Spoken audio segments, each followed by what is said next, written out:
জানিয়ে দেব আজকের সর্বশেষ আপডেট বাংলা সংবাদ। প্রথমেই শিরোনাম। এবার অপকর্ম এবং দুর্নীতির অভিযোগে সমন্বয়কদের ফাঁসি হতে চলেছে। সমন্বয়কদের নতুন রাজনৈতিক দল জাতীয় নাগরিক পার্টিকে আজকেই নিষিদ্ধ ঘোষণা করল ডক্টর ইউনূস। এবার সেনাপ্রধান এবং ডক্টর ইউনূস কঠিন পদক্ষেপ নিয়েছেন। এবার সমন্বয়কদের আর নিস্তার নেই, তাদের ফাঁসি হবে নিশ্চিত। সর্বশেষ জানবেন, প্রধান উপদেষ্টা ডক্টর ইউনূস কয়েক মাসের মধ্যেই নির্বাচনের সিদ্ধান্ত নিয়েছেন। এবার মহা বিপদে পড়ে গেছে সমন্বয়করা, তাদের আর কোনো নিস্তার নেই, জানালেন সেনাপ্রধান। এতক্ষণ শুনলেন সংবাদ শিরোনাম, এখন শুনবেন বিস্তারিত। জাতীয় নাগরিক পার্টির অর্থদাতা কারা, শিবিরের টাকার উৎস কি, জানতে চাইলেন ছাত্রদল। নতুন আত্মপ্রকাশ করা রাজনৈতিক দল জাতীয় নাগরিক পার্টিকে এনসিপি কারা অর্থ দিচ্ছেন এবং ইসলামী ছাত্র শিবির প্রতিদিন ৩ লাখ টাকার ইফতার আয়োজনের অর্থ কোথায় পায়, সেই প্রশ্ন করেছে জাতীয়তাবাদী ছাত্রদল। আজ শুক্রবার বিকেলে রাজধানীর নয়াপল্টনে এক সংবাদ সম্মেলনে এসব প্রশ্ন তুলেছেন ছাত্রদের নেতারা। সংবাদ সম্মেলনে ছাত্রদের সভাপতি রফিকুল ইসলাম রাকিব এবং সাধারণ সম্পাদক নাসির উদ্দিন সহ কেন্দ্রীয় নেতারা উপস্থিত ছিলেন। তারা বলেন, দেশের কিছু ধনী ব্যক্তি এনসিপিকে অর্থায়ন করেছেন বলে একটি আন্তর্জাতিক গণমাধ্যমকে জানিয়েছেন দলটির আহ্বায়ক নাহিদ ইসলাম।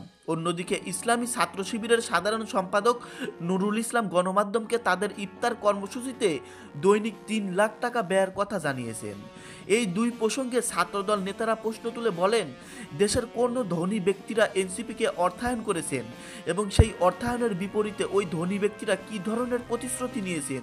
আর দৈনিক ৩ লাখ টাকা ব্যয় হলে ৩০ দিনে ইফতার আয়োজনে শিবিরের অন্তত ৯০ লাখ টাকা লাগবে।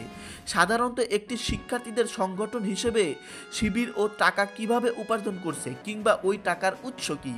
প্রসঙ্গত, গণ অভ্যুত্থানে নেতৃত্ব দেওয়া ছাত্র তরুণদের উদ্যোগে গঠিত জাতীয় নাগরিক পার্টির এনসিপি আহ্বায়ক মোহাম্মদ নাহিদ ইসলাম একটি সাক্ষাৎকারে গতকাল বৃহস্পতিবার প্রকাশ করে আন্তর্জাতিক বার্তা সংস্থা রয়টার্স। তাতে নাহিদ ইসলাম বলেন, বাংলাদেশ জুড়ে অনেক সম্পদশালী ব্যক্তি তাদের দলকে অর্থ দিয়ে সহায়তা করেছেন।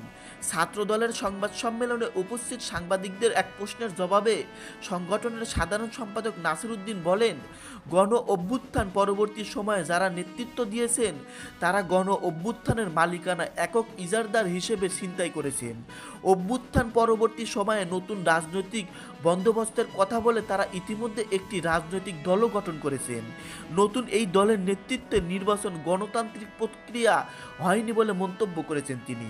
ইসলামী ছাত্র শিবিরের বিষয়ে ছাত্রদল নেতা নাসির উদ্দিন বলেন, শিবিরের সাধারণ সম্পাদক গতকাল গণমাধ্যমকে বলেছেন তারা প্রতিদিনই ইফতার ৩ লাখ টাকা করে ব্যয় করছেন।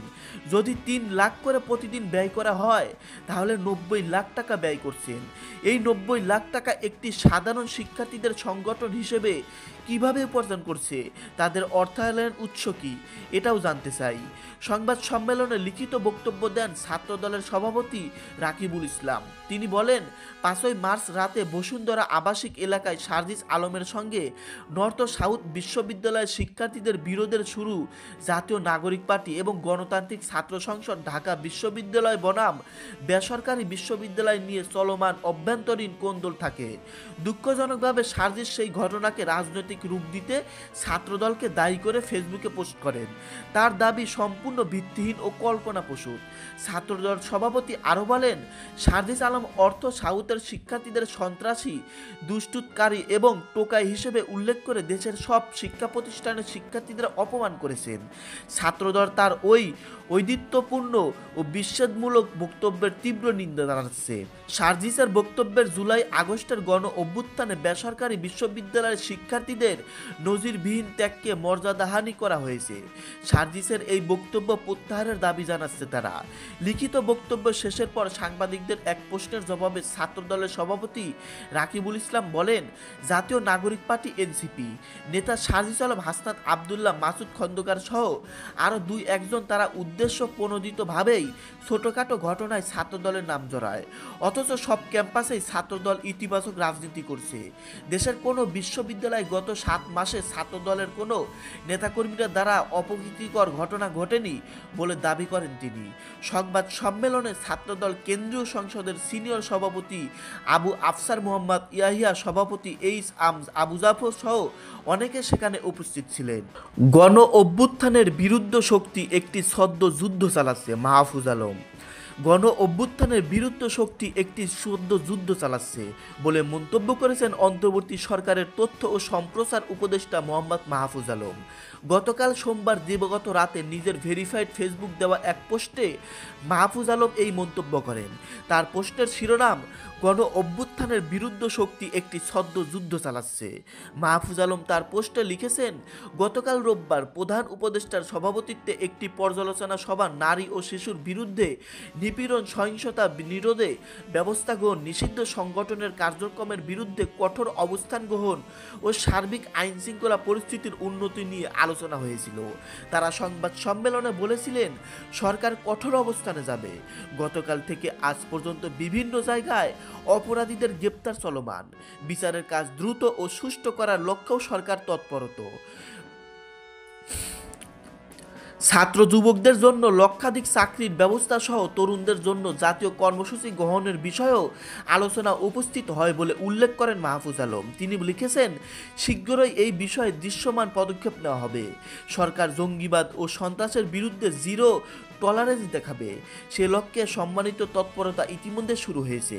মাহফুজ আলম তার পোস্টে লিখেছেন, দ্রব্যমূল্য নিয়ন্ত্রণ, সন্ত্রাসীদের গ্রেপ্তার ও বিচার প্রতিষ্ঠানগুলোকে শক্তিশালী করা, জুলাই শহীদ ও আহত ব্যক্তিদের জন্য ইতিবাচক উদ্যোগ গ্রহণ থাকে শুরু করে বিভিন্ন ইস্যুতে সরকার সক্রিয় ও সফল। কিন্তু সামরিক, বেসামরিক আমলাতন্ত্র, ব্যবসায়ী শ্রেণী ও মিডিয়ার মাধ্যমকার গণ অভ্যুত্থানের শক্তিগুলোকে বিরোধ, স্বার্থধসা ও মনোবদ্ধতা অন্যদিকে গণ অভ্যুত্থান বিরুদ্ধ শক্তির ঐক্যবদ্ধ হয়ে ক্রাশ উত্থান সরকারকে বেকায়দায় ফেলছে। গণ অভ্যুত্থানে পরাজিত একটি শক্তিশালী জোটের বিরুদ্ধে অন্তর্বর্তী সরকার যুদ্ধ লড়ছে বলে মন্তব্য করেন মাহফুজ আলম। তিনি লিখেছেন, সরকার যুদ্ধ লড়ছে গণ অভ্যুত্থানে পরাজিত একটি শক্তিশালী দেশি বিদেশি জোটের বিরুদ্ধে, কিন্তু স্বার্থদোষী মহল জনগণের মধ্যকার অভ্যুত্থানের ঐক্যকে নস্যাৎ করতে গড়ে উঠে লেগেছে। সফলও হচ্ছে না। সেনাবাহিনী, রাজনৈতিক দল ও অভ্যুত্থানের বিভিন্ন শক্তিকে মুখোমুখি না করাই আমাদের জন্য আকর ভালোভাবে হবে। মাহফুজ আলম লিখেছেন, আমাদের মনে রাখতে হবে, দেশ এখন যুদ্ধ পরিস্থিতি বিরাজ করছে এবং সে যুদ্ধ অন্য জায়গা থেকে আমাদের উপর চাপিয়ে দেওয়া হচ্ছে। একটা কন্ট্রোল রুম থেকে সে যুদ্ধের প্রতি সপ্তাহ ও দিনের কর্মসূচি চালু করা হয় ও মনিটর করা হয়। আমাদের সে যুদ্ধের বিরুদ্ধে ঐক্যবদ্ধ হয়ে প্রতিরোধ গড়ে তুলতে হবে। নির্বাচন যথাসময়ে হবে বলে উল্লেখ করেন মাহফুজ আলম। তিনি তার পোস্টে লিখেছেন, রাষ্ট্র সংস্কার, গণহত্যা ও লুটপাটের বিচার, প্রতিষ্ঠান সমূহের পুনরুজ্জীবন ও গণতান্ত্রিক রূপান্তর সহ নানা বিষয়ে আমাদের লক্ষ্য থেকে হারিয়ে যাচ্ছে। এ সরকারের আমলে এ দেশকে গড়ে তোলার সুযোগ ও সক্ষমতা তৈরি হয়েছে বলেই ভিনদেশ থেকে দ্রুততার সাথে সরকার পরিবর্তনের প্রেসক্রিপশন আসছে। কিন্তু নির্বাচন যথাসময়ে হবে এবং জুলাই সনদের ভিত্তিতে এ দেশের নির্বাচনের আগে রাষ্ট্র সংস্কারের দৃশ্যমান অগ্রগতি ঘটবে এবং খুনি, ধর্ষক ও লুটেরাদের বিচার হবে।